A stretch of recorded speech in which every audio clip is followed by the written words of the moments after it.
ಒಬ್ಬ ಹುಡುಗನಿಗೆ ಒಬ್ಬ ಪ್ರಾಸ್ಟಿಟ್ಯೂಟ್ ಮೇಲೆ ಲವ್ ಆಗುತ್ತೆ. ಅದನ್ನು ಅವನು ಹೋಗಿ ಅವಳ ಹತ್ರ ಹೇಳ್ತಾನೆ. ಆಕೆ ಕೇಳ್ತಾಳೆ, ನಾನೊಬ್ಬ ಪ್ರಾಸ್ಟಿಟ್ಯೂಟ್, ನಾನೊಬ್ಬ ವೇಶ್ಯೆ ಅಂತ ಹೇಳ್ತಾಳೆ. ಅದಕ್ಕೆ ಆ ಹುಡುಗ ಹೇಳ್ತಾನೆ, ನೋ ಪ್ರಾಬ್ಲಮ್, ನನಗೆ ಅದೆಲ್ಲ ಇಂಪಾರ್ಟೆಂಟ್ ಅಲ್ಲ, ನನಗೆ ನಿನ್ನ ಮೇಲೆ ಇಷ್ಟ ಆಗಿದೆ, ನಾನು ನಿನ್ನ ತುಂಬ ಪ್ರೀತಿ ಮಾಡ್ತಿದ್ದೀನಿ ಅಂತ ಹೇಳ್ತಾನೆ.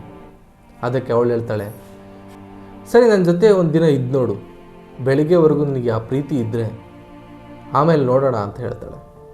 ಆ ಹುಡುಗ ಸರಿ ಅಂತಾನೆ.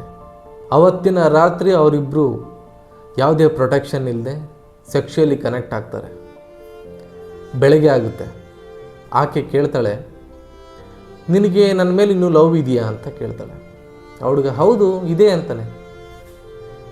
ಓಕೆ, ನಿನ್ನ ಲವ್ ಎಷ್ಟು ಸ್ಟ್ರಾಂಗ್ ಇದೆ ಅಂತ ನಾನು ನೋಡ್ತೀನಿ, ಈಗ ನಾನೊಂದು ಉತ್ತರ ಕೊಡ್ತೀನಿ, ನೀನು ನೋಡು ಅಂತ ಹೇಳ್ತಾಳೆ. ಏನು ಹೇಳು? ನನಗೆ HIV ಇದೆ ಅಂತ ಹೇಳ್ತಾಳೆ. ಹುಡುಗ ಶಾಕ್ ಆಗ್ತಾನೆ. ಇವಾಗ ಪ್ರೀತಿ ಮಾಡ್ತೀಯ ನನ್ನ ಅಂತ ಕೇಳ್ತಾಳೆ. ಅವನಿಗೆ ಏನು ಮಾಡಬೇಕಂತ ಗೊತ್ತೇ ಆಗಲ್ಲ.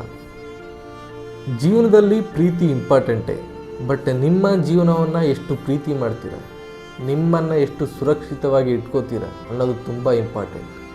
ಪ್ರೀತಿ ಅನ್ನೋದು ಯಾರ ಜೀವ ತೆಗೆಯಲ್ಲ, ಯಾವ ಸೋಂಕನ್ನು ಅಂಟಿಸಲ್ಲ, ಯಾರಿಗೂ ನೋವು ಕೊಡಲ್ಲ. ಅದು ನಿಜವಾದ ಪ್ರೀತಿ.